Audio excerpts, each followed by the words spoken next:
நம்ம Rajini sir, Kamal sir இணையும் புதிய படத்துடைய ப்ரோமோ ஷூட் நேற்று ஆரம்பமாகியிருக்கா. கிட்டத்தட்ட 46 வருடங்களுக்கு பிறகு 2 பேருமே திரையில ஒன்றாக வர இருக்காங்க. இவங்க இணைந்து கிட்டத்தட்ட 10 படங்களுக்கு மேல நடிச்சிருக்காங்க.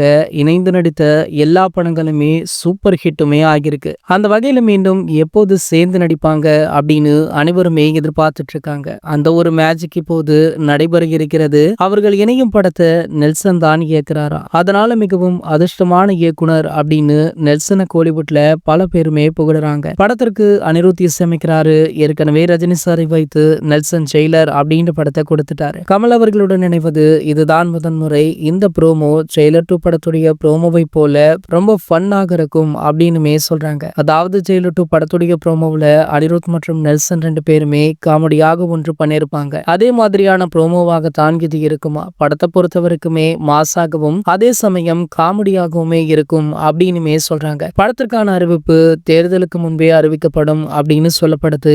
படப்பிடிப்பு அடுத்த வருடம் ஆரம்பமாகும் அப்படின்னுமே பேசிட்டு இருக்காங்க. அதற்குள் ரஜினி சாருடைய எல்லா முந்தைய படங்களுமே முடிந்துவிடும் அப்படின்றதுனால இந்த படத்துல ரஜினி சார் மிகவும் ரிலாக்ஸாக நடிப்பார் அப்படின்னு தெரியுது. ரஜினி சார் படம் அப்படின்றது வேற, ரஜினி சார் கமல் சார் இணைக்கும் படம் அப்படின்றதுனால படத்திற்கான ஹைப் இன்னுமுமே அதிகமாக இருக்கு. அதுவும் கிட்டத்தட்ட 45 வருடங்களுக்கு மேல ஆகிவிட்டது. சோ கண்டிப்பாக திரையரங்குகள்ல 2 பேருமே ஸ்கோர் பண்ணுவாங்க அப்படின்னு சொல்லி ரசிகர்கள் மிகவும் ஆவலுடன் காத்துட்டு இருக்காங்க. இது போன்ற செய்திகளை பத்தி நீங்க உடனே தெரிஞ்சுக்க நம்மளுடைய சேனலை மறக்காம சப்ஸ்கிரைப் பண்ணிக்கோங்க.